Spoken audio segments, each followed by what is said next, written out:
tatta dhim tatakita dhim tadim tattam. Hello there, welcome to my channel. This is Padma, and on this channel, as always, I share practices and philosophy from ancient goddess tradition from my culture, which is India. And today I'm going to share with you a practice of Shiva, because Shiva is very much the energy of the times that we live in.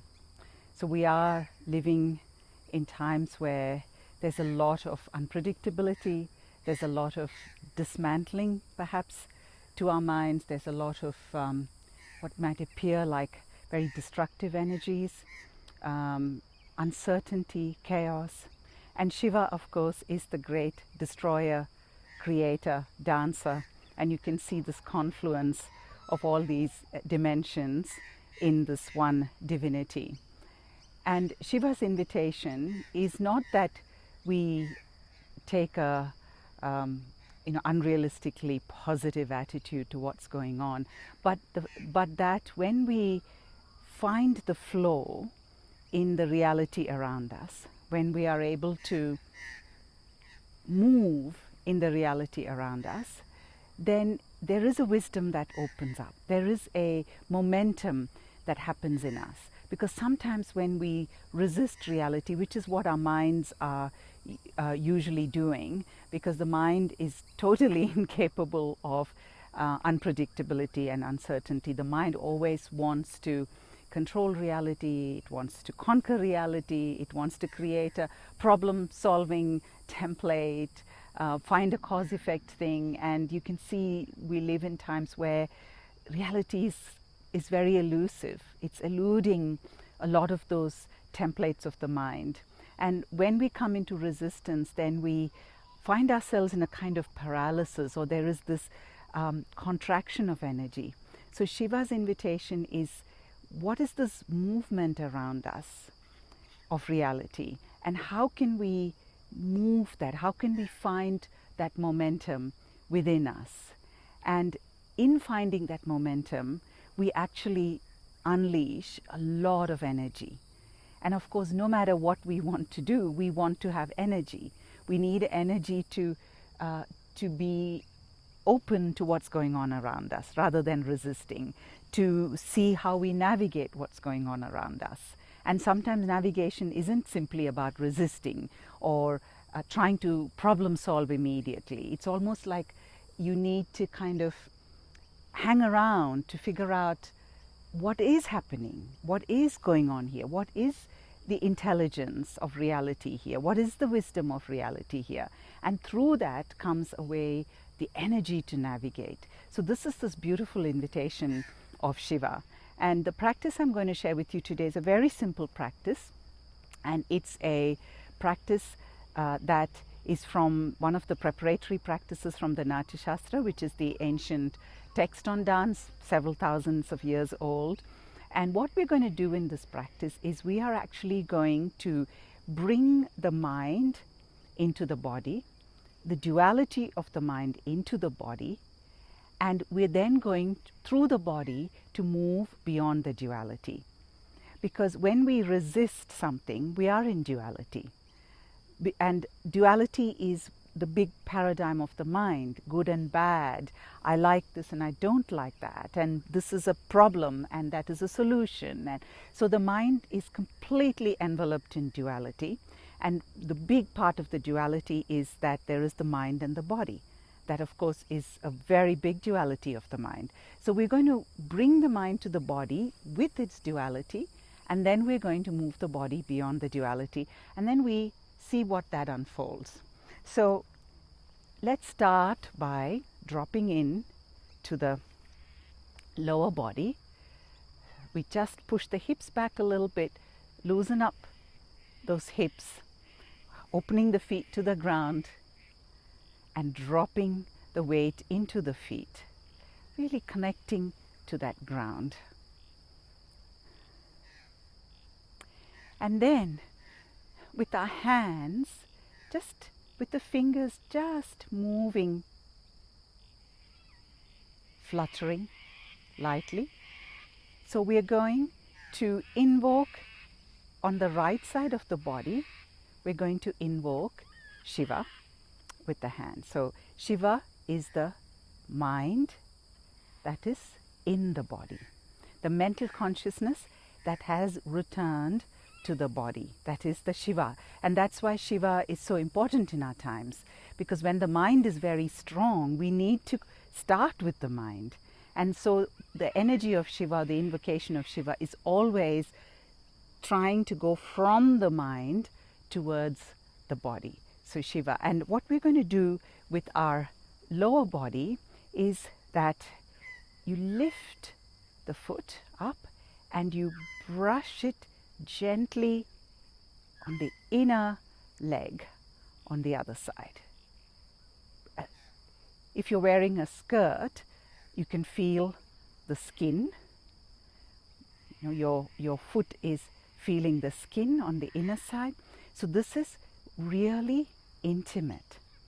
This is that very intimate invocation in your body, especially the lower body, which is of course the goddess domain. So we brush the foot with the toe, and then we place that, you drop it just like a needle drops into the earth. So your weight is completely on the other, your left leg. And your right leg drops in like a needle that's just dropped into the ground. So we're going to do the hands and the leg together. So see how intimate and how light. So we hold duality very lightly in the body. Duality is not the way the mind hangs on to it, you know, as if it's the thing, as if it's so solid and as if it's the reality. But you can see in the times we live in that it doesn't quite work like that. So here we go. First we put all our weight on the left side. You can use the hip to take that weight. And as we do this, you bring that Shiva mind to the right side. You can look down.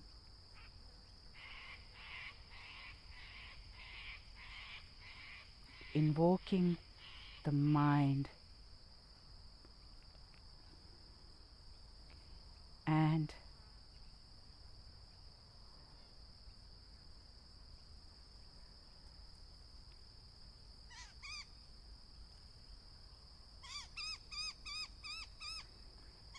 the lightest possible consciousness of the mind.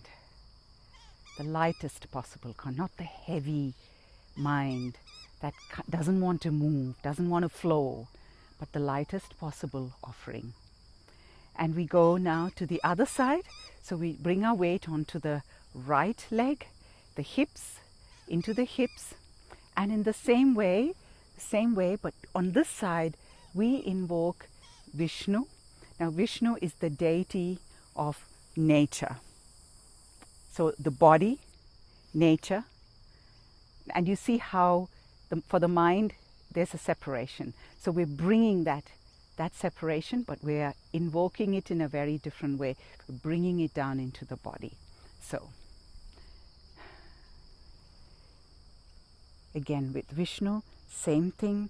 We lift up the leg and we bring that sensation, that consciousness that is intimate, very close to you, and we drop it. It's like you offer a flower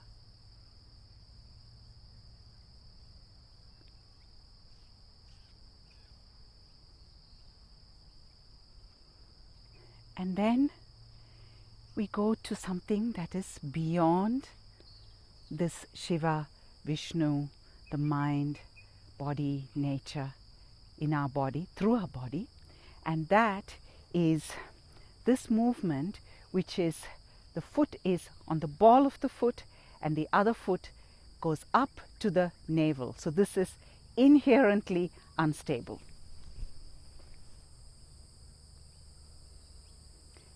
this is the dancing Shiva. This is dance. This is the dancing Shiva. This is the Shiva that's calling the goddess.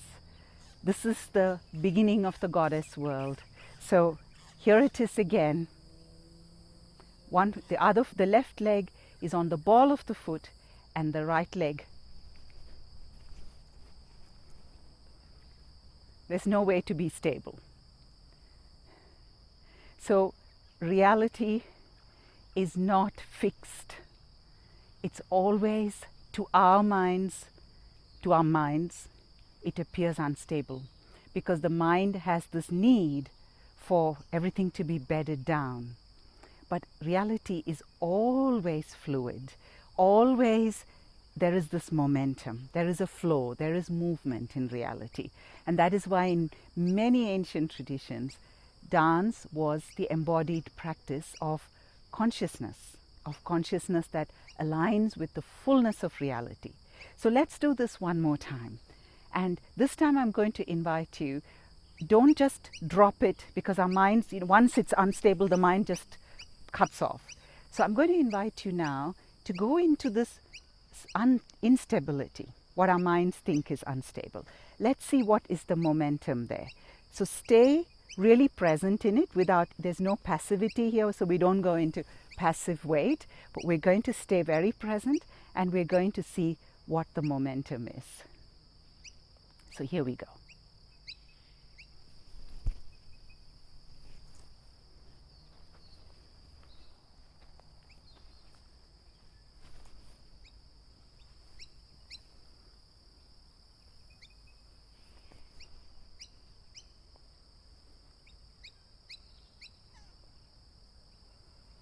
It helped me because the ground also, it's uneven. So when I was unstable, I was also unstable because of the ground. So you can see, when you allow yourself without switching off, there is a momentum. There's a momentum that can take you. There's a movement there that can take you. You don't have to do everything. There is a movement and a flow and a momentum in reality that can take you. And like I said, important to be present, not to go passive. So if you drop down to the weight, you can really keep that presence when you're moving in that momentum. And so this was the invitation of Shiva, is what is the dance? When there are times where we feel it's destruction, it's dismantling, what is the movement? What is the flow there? What is the wisdom that unravels for each one of us when we move in that flow? And sometimes it's not a solution, but just in moving, we find an energy. We unleash an energy, we free up an energy that can bring presence and passion again into our lives. So thank you so much for joining me today. I hope you enjoy this practice in these times. The goddess boat, the goddess is always our company in a rocky boat. When the boat is on a sea that's a bit choppy, that's when the goddess keeps us company. So thank you again. Enjoy the practice, and I look forward to your company next week.